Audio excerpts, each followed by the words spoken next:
राधे राधे दोस्तों, आप सभी का स्वागत है ब्रज भूमि मथुरा और वृंदावन में। प्रेम और भक्ति की भूमि मथुरा और वृंदावन की यात्रा करना चाहते हो तो बिल्कुल सही वीडियो देख रहे हो। इस वीडियो में मथुरा और वृंदावन यात्रा से जुड़ी प्रमुख जानकारी आपके साथ शेयर करूंगा, इसीलिए वीडियो को बिना स्किप किए लास्ट तक अवश्य देखें और कमेंट में राधे राधे लिखना ना भूलें। आइए दोस्तों, वीडियो की शुरुआत करते हैं। आप मथुरा तक कैसे पहुँचे? भारत के किसी भी कोने से आप बाई ट्रेन मथुरा जंक्शन पर आ सकते हो। अगर आप बाई रोड मथुरा तक आना चाहते हो तो आसपास के राज्यों और शहरों से मथुरा की डायरेक्ट बसें मिल जाएगी। आप अपनी खुद की कार से भी मथुरा तक आसानी से पहुंच सकते हो। बात करते हैं फ्लाइट की। आप मथुरा तक फ्लाइट से आना चाहते हो तो मथुरा का नियरेस्ट एयरपोर्ट आगरा में स्थित है। आगरा से मथुरा की दूरी 50 किलोमीटर है। आगरा से आप बस, ट्रेन और टैक्सी के माध्यम से मथुरा तक बहुत ही आराम से पहुंच सकते हो। मथुरा में 200-400 रुपए में आप ई रिक्शा से संपूर्ण मथुरा को एक ही दिन में आराम से घूम सकते हो। मथुरा पहुंचते ही सबसे पहले आप होटल और धर्मशाला बुक करवा लें। मथुरा में होटल और धर्मशालाएं रेलवे स्टेशन के आसपास और श्री कृष्ण जन्मभूमि मंदिर के आसपास आसानी से मिल जाएगी। मथुरा में होटल्स का प्राइस 500 रुपए से शुरू हो जाता है। यहाँ आपको लग्जरी होटल भी देखने को मिल जाएगी। मथुरा पहुँचने के बाद हमारी यात्रा की शुरुआत हम श्री कृष्ण जन्मभूमि मंदिर से करेंगे। आइए दोस्तों, हमारी यात्रा की शुरुआत करते हैं। मथुरा रेलवे स्टेशन से मंदिर की दूरी मात्र 1.5 किलोमीटर है। मंदिर में प्रवेश करने से पहले मंदिर के मेन गेट के बाहर आपको मोबाइल और आपका लगेज जमा करवाना होगा। इसके लिए आपको 10-20 रुपए चार्ज लगेगा। इसके बाद आपको मंदिर में प्रवेश दिया जाता है। मंदिर में प्रवेश के लिए 4 द्वार बने हुए हैं। मंदिर परिसर में प्रवेश करते ही आपको यह खूबसूरत मंदिर दिखाई देता है, जो किसी समय पर कंस का कारागार हुआ करता था। इसी कारागार में श्री कृष्ण जी ने जन्म लिया था। वर्तमान मंदिर का निर्माण 1618 में राजा वीर सिंह बुंदेला ने करवाया था। जेल कक्ष के प्रवेश द्वार के निकट वह मंदिर है जहां अष्टभुजा माँ योग माया प्रकट हुई थी। मंदिर में दर्शन करने में आपको आधे से 1 घंटे का समय लग सकता है। मंदिर के बाहर बहुत सारी पेड़ों की दुकानें लगी हुई है। आप यहाँ स्वादिष्ट पेड़े ट्राई कर सकते हैं। श्री कृष्ण जन्मभूमि मंदिर में दर्शन की टाइमिंग सुबह 5:30 बजे से दोपहर 12 बजे तक और शाम को 3 बजे से 8:30 बजे तक रहती है। श्री कृष्ण जन्मभूमि मंदिर के ठीक पास में ही पोतरा कुंड बना हुआ है। इसी कुंड में माता देवकी ने बाल कृष्ण के सर्वप्रथम कपड़े धोए थे। आजकल इस कुंड का निर्माण बहुत ही अच्छे तरीके से करवा रखा है। अब हम जन्मभूमि मंदिर से 2 किलोमीटर दूर यमुना नदी के तट पर बने प्राचीन द्वारकाधीश मंदिर में चलते हैं। ऐसा माना जाता है कि इस मंदिर का संबंध द्वापर युग से है, क्योंकि भगवान श्री कृष्ण जी द्वापर युग में इसी स्थान से द्वारका नगरी की ओर गए थे। इस मंदिर का निर्माण 1814 में ग्वालियर रियासत के खजांची गोकुलदास पारिक जी ने करवाया था। यह मंदिर जन्मभूमि मंदिर के बाद मथुरा का दूसरा सबसे प्रसिद्ध मंदिर माना जाता है। मथुरा के सभी मंदिरों में श्री कृष्ण जी के साथ राधा जी विराजमान है, लेकिन इस मंदिर में रुक्मिणी जी और श्री कृष्ण जी की मूर्तियां स्थापित है। इस मंदिर की सुंदरता देखकर आपका मन खुश हो जाएगा। मंदिर के अंदर सुंदर नक्काशी कला और चित्रकारी का बेहतरीन नमूना देखा जा सकता है। द्वारिकाधीश मंदिर में दर्शन सुबह 6:30 बजे से 11 बजे तक और शाम को 3:30 बजे से 7 बजे तक कर सकते हो।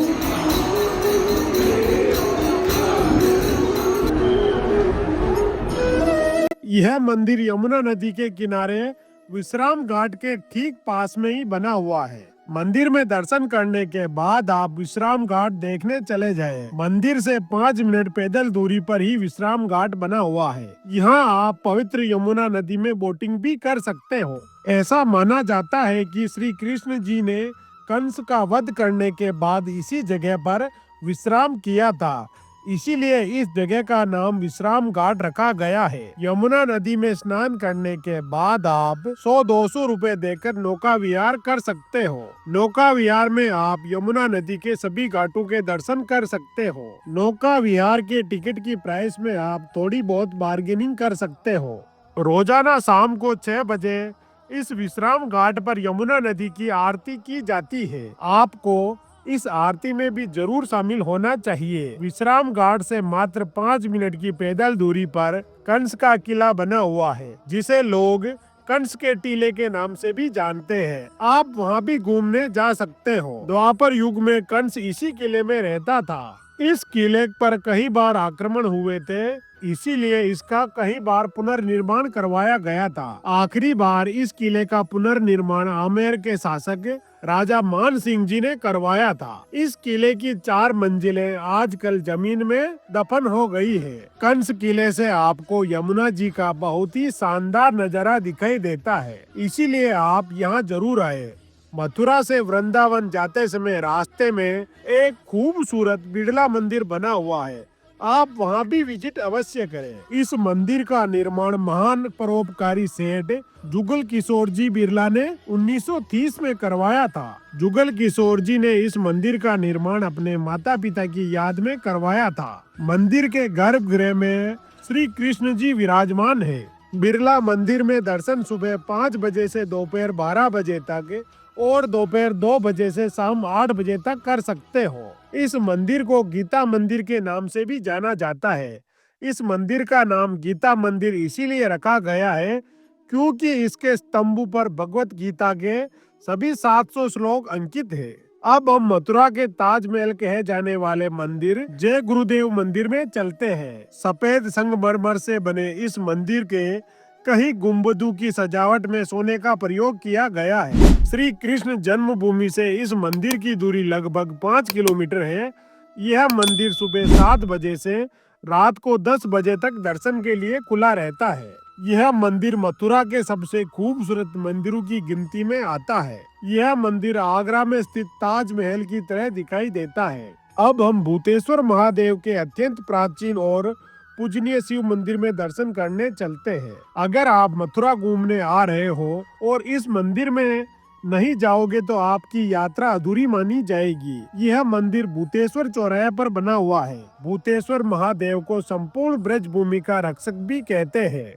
इस जगह पर एक शक्तिपीठ भी है जहां देवी सती की अंगूठी और उंगली गिरी थी। संपूर्ण ब्रज भूमि के रक्षा करने के लिए यहाँ भगवान शिव जी 4 स्वरूपों में विराजमान है। इसके अलावा आप मथुरा के म्यूजियम में भी घूमने जा सकते हो। दोस्तों, मथुरा में खाने पीने की कोई समस्या नहीं आएगी। द्वारकाधीश मंदिर के पास रूपा कचौरी वाला है, वहाँ आप कचौरी, पोहा और जलेबी ट्राई कर सकते हो। जन्मभूमि मंदिर के बाहर स्वादिष्ट पेड़ों की बहुत सारी दुकानें लगी हुई है, वहां से आप स्वादिष्ट पेड़े खरीद सकते हो। दोस्तों, इसी के साथ आज हमारे पहले दिन की यात्रा यहीं समाप्त हो जाएगी। आज का रात्रि विश्राम हम मथुरा में करेंगे। अगले दिन सुबह वृंदावन के लिए निकल जाएंगे। डे 2।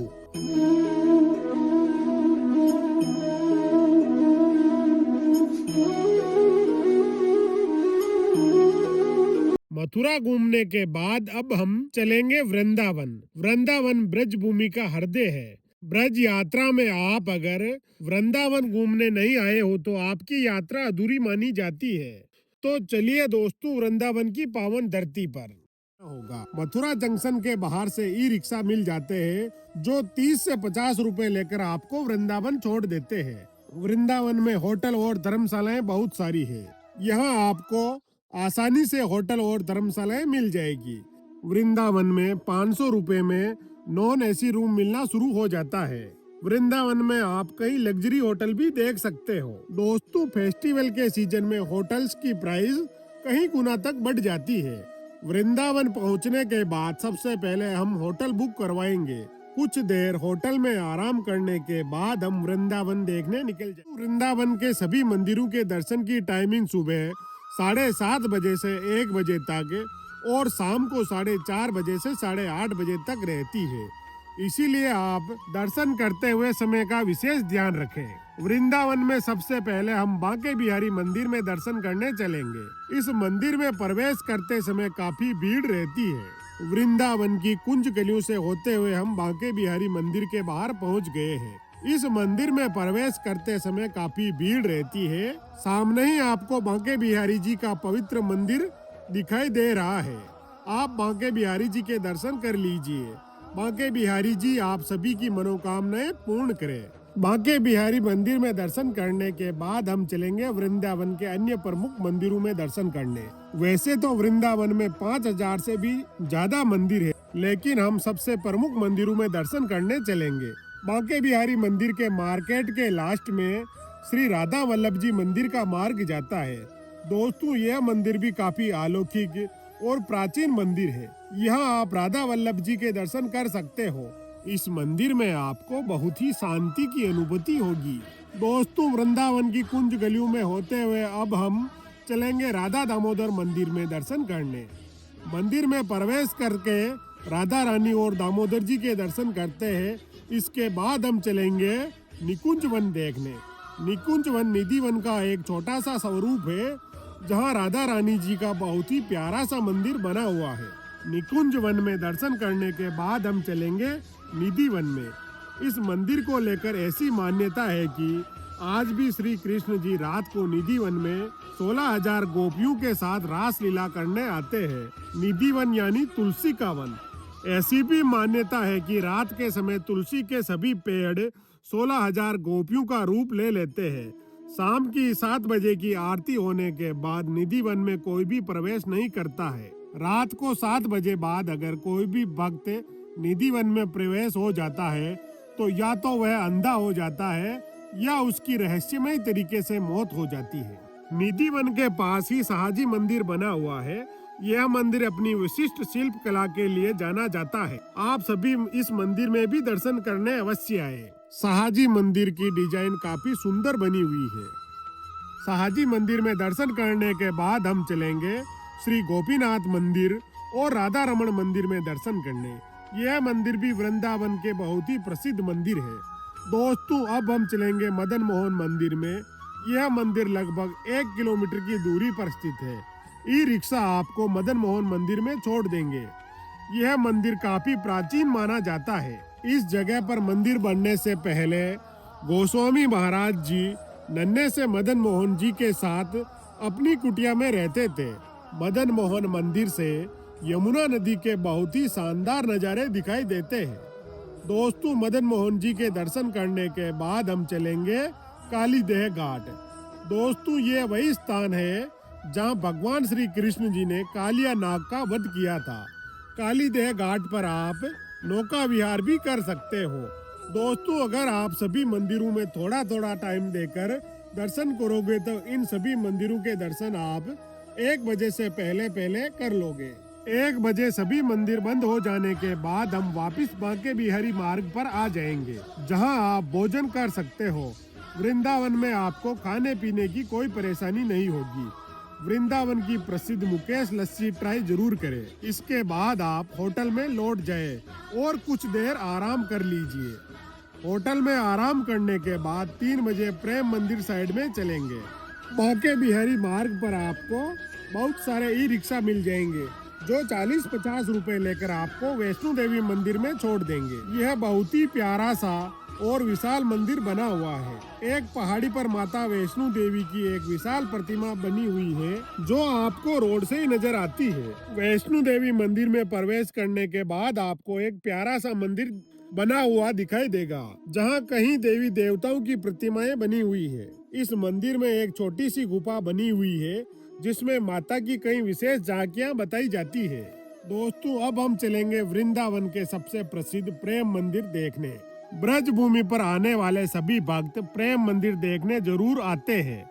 इस मंदिर का निर्माण जगत गुरु कृपालु महाराज ने करवाया था। इस मंदिर के चारों ओर भगवान श्री कृष्ण जी और राधा रानी जी के सुंदर सुंदर झांकियां बनी हुई है। इटालियन मार्बल से बने इस मंदिर के निर्माण की लागत लगभग 150 करोड़ रुपए मानी जाती है। रोजाना शाम को 7 बजे इस मंदिर में लेजर फाउंटेन शो चलता है। जिसमें यह मंदिर और भी सुंदर लगता है। प्रेम मंदिर का पूरा वीडियो देखने के लिए इस लिंक पर क्लिक करें। प्रेम मंदिर देखने आप शाम के समय पर ही आए। दोस्तों, शाम के समय पर प्रेम मंदिर के नज़ारे काफी सुंदर और अलौकिक हो जाते हैं। प्रेम मंदिर के बाद हम चलेंगे इस्कॉन टेम्पल देखने। प्रेम मंदिर से इस्कॉन टेम्पल तक आप पैदल ही पहुंच सकते हो। इस्कॉन मंदिर अपनी भव्यता के लिए भारत ही नहीं बल्कि विदेशों में भी जाना जाता है। इस मंदिर में कई विदेशी सैलानी दर्शन करने आते हैं। इस मंदिर का निर्माण 1975 में इस्कॉन सोसाइटी द्वारा करवाया गया था। रोजाना शाम के समय इस्कॉन मंदिर में हजारों कृष्ण भक्त भगवान श्री कृष्ण जी के लिए डांस करते हुए दिखाई देते हैं। दोस्तों, अब आप शाम के समय कुछ देर यमुना नदी के तट पर बिताने के बाद वृंदावन में रात्रि विश्राम करें।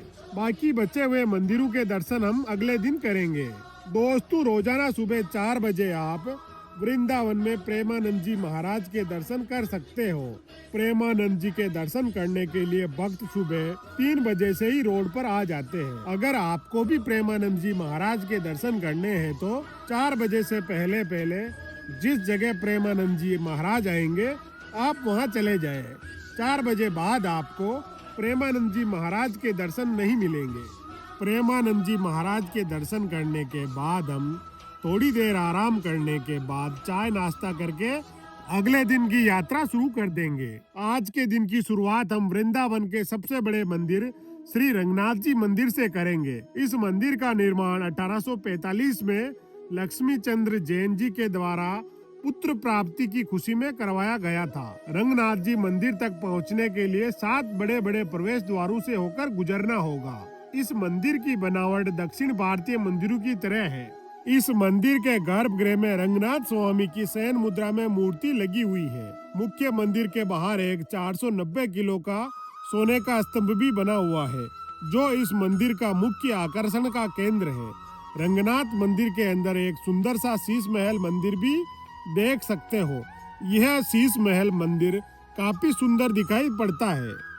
शीश महल रंगनाथ स्वामी मंदिर को भव्य और दिव्य बना देता है। दोस्तों, अब हम श्री राधा रमन जी मंदिर में दर्शन करने चलते हैं। ऐसी मान्यता है कि इस मंदिर में दर्शन करने से श्री गोविंद देव जी, श्री गोपीनाथ जी और श्री मदन मोहन जी के मंदिरों में दर्शन करने का लाभ मिलता है। राधा रमन जी मंदिर में दर्शन करने के बाद हम चलेंगे पागल बाबा मंदिर में दर्शन करने। पागल बाबा मंदिर वृंदावन के सबसे प्रसिद्ध मंदिरों की गिनती में आता है। सफेद संगमरमर से बने इस मंदिर का निर्माण 1979 में शुरू हुआ था।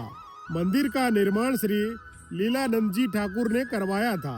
लीलानंद जी ठाकुर पहले एक न्यायाधीश थे, जो बाद में कृष्ण भक्ति में डूब गए। लीलानंद जी ठाकुर कृष्ण जी की भक्ति में इस प्रकार डूबे कि सभी उन्हें पागल कहने लग गए थे। इसीलिए इस मंदिर का नाम पागल बाबा रखा गया। पागल बाबा मंदिर वृंदावन के सबसे प्रसिद्ध मंदिरों में से एक है, जो अपनी 221 फीट की ऊंचाई के लिए जाना जाता है। इस मंदिर में आप बहुत ही सुंदर झांकियां भी देख सकते हो। दोस्तों, अब हम गोविंद देव जी मंदिर में दर्शन करने चलेंगे। लाल पत्थर से बना यह एक प्राचीन मंदिर है। इस मंदिर का निर्माण 1590 के आसपास हुआ था। यह मंदिर अपनी अद्भुत वास्तुकला और ऐतिहासिक महत्व के लिए जाना जाता है। इस मंदिर में भगवान श्री कृष्ण जी की गोविंद देव के रूप में पूजा की जाती है। दोस्तों, अब हम श्री गोपेश्वर महादेव मंदिर में दर्शन करने चलेंगे। भगवान शिव जी ने श्री कृष्ण जी की महारास लीला देखने के लिए गोपी रूप धारण किया था, जिसके बाद शिव जी को गोपेश्वर महादेव का नाम दिया गया था। यह मंदिर शिव और कृष्ण भक्ति का संगम है। इस मंदिर में सुबह शिवलिंग रूप में पूजा की जाती है और शाम के समय गोपियों के वेश में श्रृंगारित रूप में पूजा की जाती है। दोस्तों, अब हम वृंदावन के निर्माणाधीन चंद्रोदय मंदिर में चलेंगे। इस मंदिर का निर्माण इस्कॉन द्वारा करवाया जा रहा है। भगवान श्री कृष्ण को समर्पित दुनिया का सबसे ऊंचा मंदिर होगा। यह मंदिर 700 फीट ऊंचा बनाया जाएगा। मंदिर के निर्माण में लगभग 700 करोड़ रुपए की लागत आने का अनुमान है। यह मंदिर प्रेम मंदिर से केवल 4 किलोमीटर की दूरी पर बनाया जा रहा है। अगर आप वृंदावन घूमने आ रहे हो तो इस निर्माणाधीन मंदिर में जरूर आए। वृंदावन के कुछ अन्य प्रसिद्ध मंदिर जहाँ भी आप दर्शन कर सकते हो, जैसे कि लोटस टेम्पल, जयपुर मंदिर। दोस्तों, इस वीडियो में मैंने मथुरा और वृंदावन से जुड़े सभी प्रमुख स्थानों के बारे में आपको दिखाया है। अगर फिर भी आपका कोई सवाल रह गया हो तो आप हमें कमेंट करके पूछ सकते हो। अब हम बात करते हैं मथुरा और वृंदावन यात्रा में आपका कुल कितना बजट खर्च होगा। दोस्तों, अगर आप 2 व्यक्ति घूमने आ रहे हो और 3 दिन और 2 नाइट का प्रोग्राम बना रहे हो तो खर्चा इस प्रकार से रहेगा। 2 नाइट स्टे, 1 नाइट मथुरा में और 1 नाइट वृंदावन में। खर्चा आप 2000 रुपये मानकर चलिए, पर नाइट 1000 रुपये। लोकल ट्रांसपोर्टेशन 3 दिनों का 2000 रुपये मान के चलिए। ब्रेकफास्ट, लंच और डिनर, एक व्यक्ति का 1 दिन का खाने का खर्चा आप 500 रुपये मानकर चले, तो इस प्रकार आपका कुल खर्चा 3000 रुपये हो जाएगा। अन्य खर्च 1000 रुपये। दोस्तों, 2 व्यक्तियों का टोटल खर्चा 8000 रुपये हो जाएगा। इस खर्च में आप ट्रेन का टिकट ऐड कर लीजिए ताकि आपका पूरा खर्चा आ जाएगा। दोस्तों, इस खर्च में किसी भी प्रकार की शॉपिंग का खर्चा ऐड नहीं किया गया है।